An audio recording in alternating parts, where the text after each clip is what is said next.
Hi again, everyone. Let's continue with the course. I'd now like to talk about something that plays a key role in our bodywork approach. It's a concept called tensegrity. I'll say it again to yourselves, tensegrity. The term tensegrity was first introduced by the architect Buckminster Fuller. It's a combination of two words, tension and integrity. So, and together they form the idea of tensional integrity, or more simply, a balanced tension system.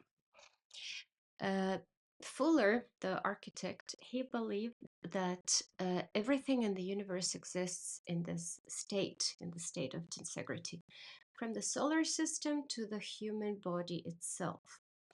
And it turns out our bodies work the same way. This model doesn't just apply to like bridges and buildings, it also describes how our internal systems function from the smallest cell to structures to the entire musculoskeletal system. But imagine this. So, why is this important for us? Because our entire body is organized through this principle, tensegrity principle. The way we move, stand, or lift things, it's not just about muscles doing the work, really. Think about lifting 25 kilos of weight. If we were just to if it were just up to muscle force, that would be extremely difficult, even harmful in some cases. Muscles alone don't have the capacity for that. So, what makes it possible is that tension gets redistributed through our whole system, through connective tissue, fascia, and structural layers, and then lifting becomes possible. It's all interconnected. So, even if you just take your arm and pull it slightly, and then release, it will return to the same position, almost to the same position it was in before. This happens because your tissues are already in a state of retention. Okay? You can think of it like a network of elastic threads, kind of thing, running through the body, creating a dynamic balance. That's the essence of tensegrity. And this is the same principle architects use to design lightweight but strong structures like suspension bridges. Yeah, for example, without that balance of tension, they wouldn't hold simply. In our bodies, it's the same. Bones, muscles, and fascia are held together by a tension compression system. That's what gives us support, movement, and structure. Uh, got that right. So now let's zoom in closer.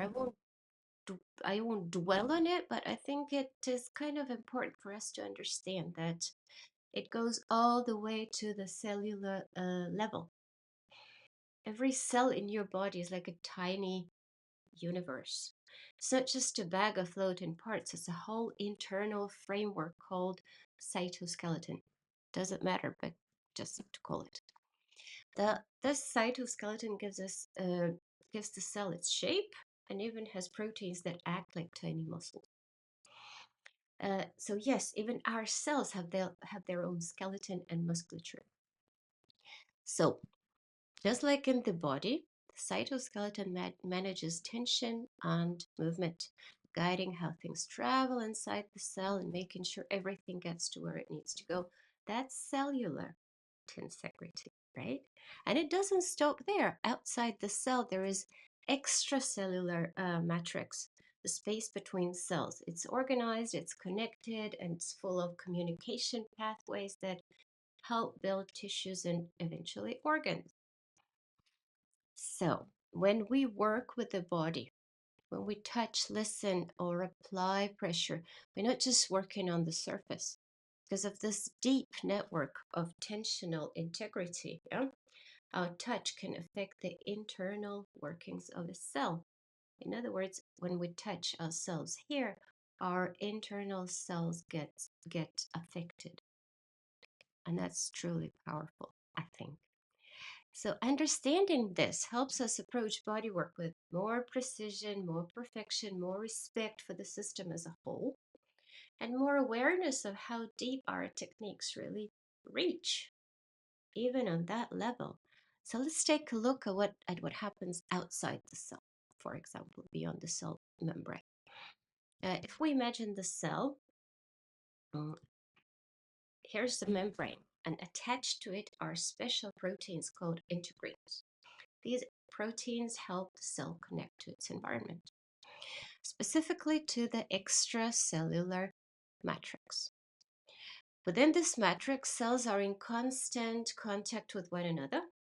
Those structures like collagen, it happens through structures like collagen fibers, fibronectin networks. It doesn't matter to us now. It's just to give you the picture of how everything is interconnected.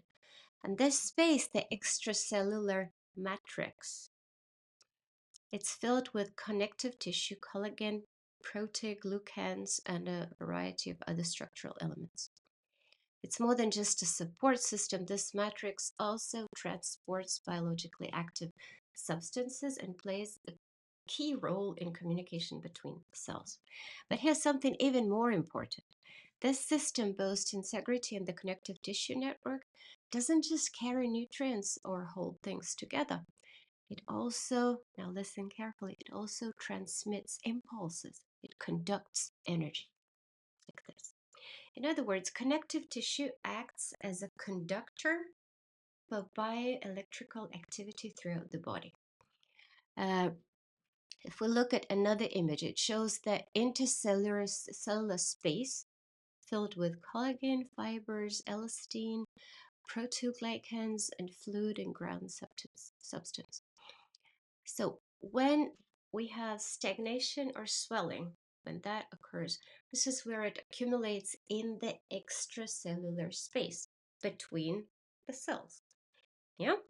And the good news is we can influence it through body work. That's what we're going to be doing. Here's another image. We can think of connective tissues and a fibroblast cell. This type of tissue is truly everywhere. It starts inside the cell, forms the framework of the cell, and continues to form the framework of tissues. So it goes from the inside to the outside. Whether it's the liver, kidneys, nerves, or blood vessels, it's omnipresent, like mold that grows through every layer of a structure. Well, probably not a very good image, but anyway. Connective tissue is the web that holds the entire body together and forms the tensegrity system. And the condition of this tissue affects the function of the entire organism, of our entire body. For example, if tension builds in the connective fibers, it affects fluid flow, potentially causing stagnation and poor circulation. That's how easy it is. Also impacts nerve signal transmission if there's a tension, because neurons are in constant contact with the extracellular matrix. Tense tissue can disturb energy flow, block signals, or even affect posture. Yeah? And here's another important point. The system also carries electrical activity, like electricity. Call it what you like. In different traditions, it's known as chi, prana, or vital force. In osteopathy, it's often described as a fluidic or energetic stream, a life force flowing through the body, but it's basically all the same. This vitality is directly linked to the tensegrity system. So when you place your hands on the body, you're not just touching muscles or skin, you're connecting to this deep inner web. And with a trained sense of palpation and perception, will mostly be focusing on palpation. You can detect deep tension patterns, even those coming from within a specific organ or cellular level.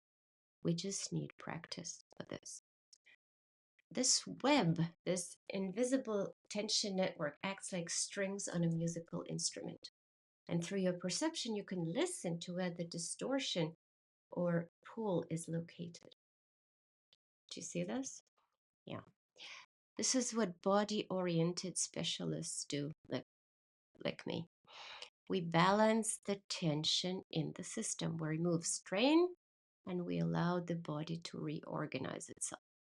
At the micro level, this manifests in the cell and connective tissues. At the macro level, which we usually see, right? It manifests in asymmetry, postural imbalance, pelvic tilt. Over time, it can lead to scoliosis, kyphosis, other structural changes if not treated in time. But the root of it often starts deep within on a cellular level. So this is what makes the tensegrity system so powerful. Do you see this? It gives us the ability to connect with the whole body, no matter where we start working. You can begin from the shoulder, head, or even the foot, and your face will be affected.